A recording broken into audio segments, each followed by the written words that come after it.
नमस्कार. प्रादेशिक हवामान केंद्र नागपूरमध्ये आपलं स्वागत आहे. विदर्भासाठी दैनिक हवामान माहिती. सुरुवातीला मान्सूनची स्थिती बघू.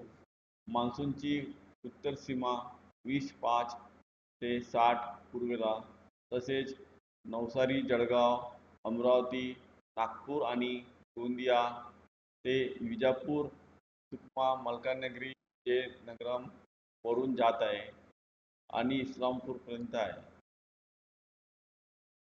सायनॅप्टिक चार्ट बद्दल बोलू.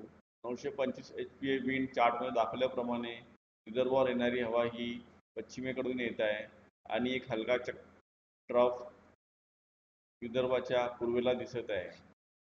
चार्ट नंबर 2 मध्ये सुद्धा विदर्भावर येणारी हवा ही पश्चिमेकडून येत आहे आणि हलका ट्रफ छत्तीसगडवर दिसत आहे. पुढील 3 दिवस हवामानाचे अंदाज. पहिल्या दिवशी 20 जूनला विदर्भामध्ये अमरावती, नागपूर, भंडारा, गोंदिया, चंद्रपूर आणि गडचिरोली जिल्ह्यात सर्वत्र ठिकाणी पावसाची शक्यता आहे. तर बुलढाणा, अकोला, वर्धा आणि यवतमाळ जिल्ह्यात बहुधा सर्वत्र ठिकाणी पावसाची शक्यता आहे. तर वाशिम जिल्ह्यात विरळ ठिकाणी पावसाची शक्यता आहे. दुसऱ्या दिवशी 21 जूनला विदर्भामध्ये अमरावती, वर्धा, नागपूर, भंडारा, गोंदिया, यवतमाळ, चंद्रपूर आणि गडचिरोली जिल्ह्यात बहुधा सर्वत्र ठिकाणी पावसाची शक्यता आहे. तर बुलढाणा, वाशिम आणि अकोला जिल्ह्यात बहुधा सर्वत्र ठिकाणी पावसाची शक्यता आहे. तिसऱ्या दिवशी 22 जूनला विदर्भामध्ये सर्व जिल्ह्यांमध्ये सर्वत्र ठिकाणी पावसाची शक्यता आहे. तर पाऊस हलका ते मध्यम राहण्याची शक्यता आहे. पुढील 3 दिवस हवामानाचा इशारा.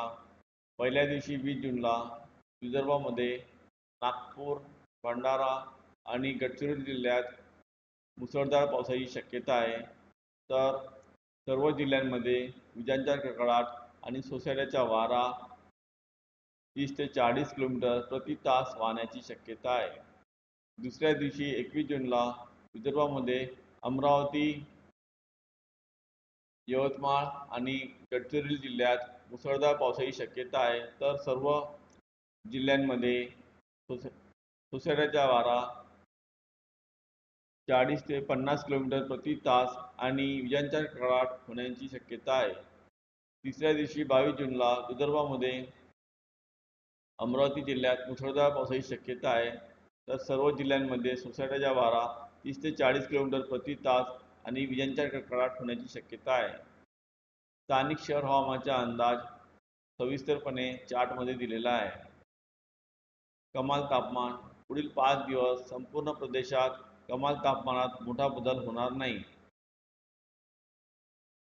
हवामान माहितीसाठी इंस्टाग्राम, ट्विटर, फेसबुक आणि यूट्यूबवर हवामान माहिती बघू शकता. धन्यवाद.